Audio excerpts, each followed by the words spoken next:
different is both those genetic differences that we have between us and also the interaction of that genome with the environment. And the environment is a very, very complicated thing. So when I say, I sort of mean the environment writ large, everything from the environment in the womb to the environment in your school. Now the Stars fight a pass through the Celtic defense. In the urban environment of the 1930s, Jewish teams dominated American basketball. But Castleman shoots from outside, and it's good. Sons of immigrants, theirs were the hoop dreams of the day. And they rush it up the floor, and the Stars win. And it was said that the reason that they were so good at basketball was because the artful dodger characteristic of the Jewish culture made them good at this sport. There are strong cultural aspects of what sports individuals choose to play. It has to do with the interaction of individual genetic background, of opportunity and training. History shows us that as opportunities change in society, different groups get drawn into sporting arenas. By 1992, America's Olympic dream team was almost completely African American. 10 years later, 20% of NBA starters would be foreign-born. The top NBA draft pick, Chinese. We can't come to any fast, hard rule about how genetic ancestry is going to influence the ability of an individual to perform an athletic event. So I don't think we're ever going to be able to isolate a gene for athletic performance. Or a gene for any complex trait. If genes contribute to Marcus's musical talent, there would be dozens, interacting with environment, training, and practice.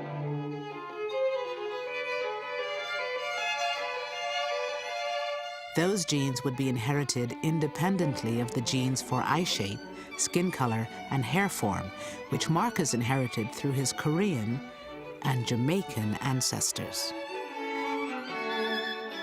For race to be more than skin deep, one has to have concordance. In other words, skin color needs to reflect things that are deeper in the body under the skin. But most of human variation is non-concordant. Skin color or eye color or hair color is not correlated with height or weight. And they're definitely not correlated with more complex traits like intelligence or athletic performance. To put it another way, of the small amount of variation in our genes, there is apt to be as much difference between Gorgeous and her teammate Christine as there is between Gorgeous and her opponent Kaylin. Any two individuals within any so-called race may be as different from each other as they are from any individual in another so-called race. Are the people who we call black more like each other than they are like people who we call white, genetically speaking? The answer is no. There's as much or more diversity and genetic difference within any racial group as there is between people of different racial groups. Still, we know that some genes are found with greater frequency in some populations. And geography is the better way to explain that more than race or anything else. There can be accumulations of genes in one place in the globe and not another. Like the gene forms regulating skin color. And for some genetic diseases, like sickle cell disease.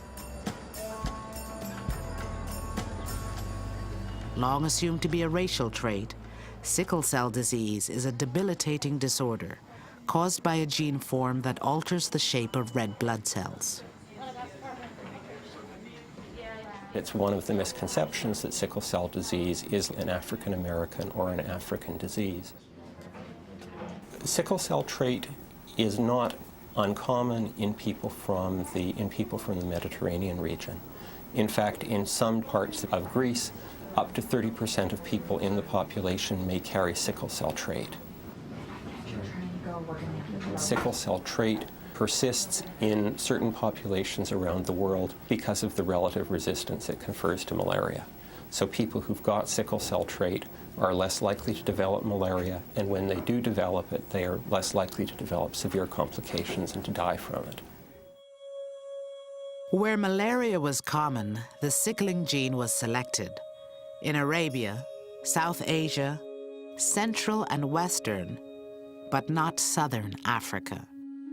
And in the Mediterranean basin, the home of Jackie Washburn's ancestors. Thought to have originated only a few thousand years ago, sickle cell is not a racial trait. It's the result of having ancestors who lived in malarial regions. Race does not account for patterns of genetic variation.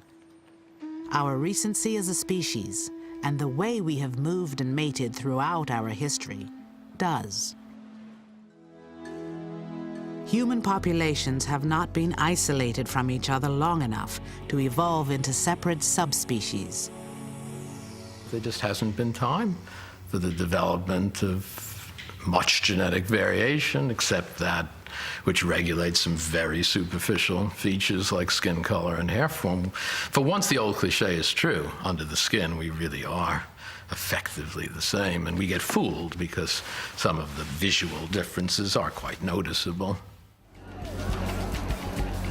Race is a human invention. We created it. We have used it in ways that have been, in many, many respects, quite negative and quite harmful. And we can think ourselves out of it. We made it, we can unmake it. Hello, welcome to another journey on the path to the unbreakable you. No human being was or is genetically designed to live halfway.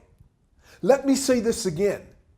No human being is born to live halfway, to be half of what they genetically are. No human being on this earth is a minority or genetically designed to live or think like a minority, because there is no such thing as a minority. Every human being on earth is genetically designed to be fully alive, to have a powerful, positive self-concept.